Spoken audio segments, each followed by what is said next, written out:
Welcome to Earl Stewart on Cars.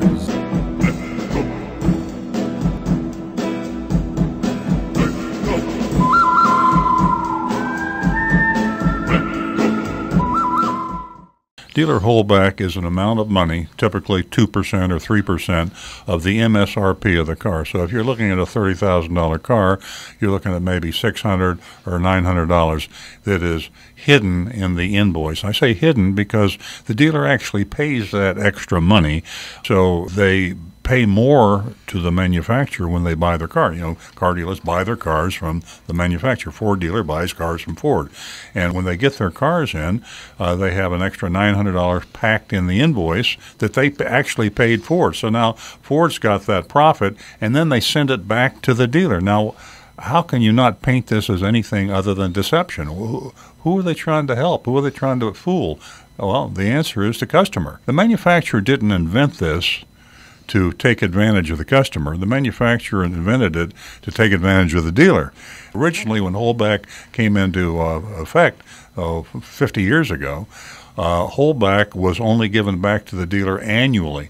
So imagine General Motors selling, millions of cars, and every car's got, back in those days, the prices were a lot lower, so instead of a $900 holdback, you'd have a $300 holdback. But you multiply $300 times millions of cars that they sell to the dealers, and they hold all that money till the end of the year. So they have a 12-month float on all these dealers. They invest the money, and they make a ton of money investing it, and then at the end of the year, they give it back to the dealer. Well, they're giving his money back to him, which is really the customer's money. So why is it deceptive to the customer? Because it distorts the invoice. The invoice in any other business is what you pay for a product. In the car business, the invoice is not what you pay for the product. Why do they call it an invoice? Well, they shouldn't, but they do. So the holdback was the original thing that began the deception and the problem that the consumer has buying a car. It's very difficult to tell what a car costs because of that. Now, the holdback is just the beginning. The dealers found out that they actually liked the holdback. First they argued about it and said, "Why are you holding my money?" Then they realized that they had a way to show a customer an invoice. A lot of dealers will have invoice sales. They'll put the invoice on the window of the car next to the MSRP, and they'll say, "Look, you're going to pay what I paid for the car," which is a lie.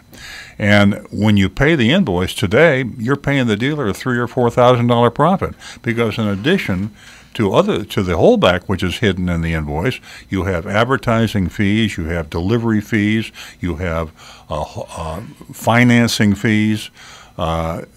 You have customer incentive rebate money, because that comes off the price of the car, but the dealer paid it up front. And so you see the invoice, you could have $10,000 worth of rebates, dealer rebates and customer rebates and holdbacks and advertising money and financing money. All these rolled in there, several $1,000s. So you pay invoice for the car. That was the best profit deal the dealer had all month. He sold you the car for invoice, made $4,000. So it's a collusion now between the manufacturers and the dealers. The dealers know what's going on. The manufacturers know what's going on. It's been in place so long, people take it for granted. Everybody's doing it, even probably those car manufacturers that don't like the idea to play the game, to get into the game, they have to have that deception. So who's the loser? The loser are the buyers of the cars. And it just amazes me that the United States Congress allows this kind of thing to exist. They know what's going on. National Automobile Dealers Association is a powerful, powerful lobby. Car dealers themselves are powerful.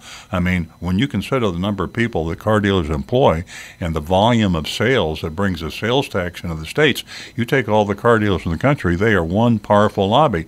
So it's like fighting the insurance industry. How do you get laws to protect the consumer? Very, very difficult.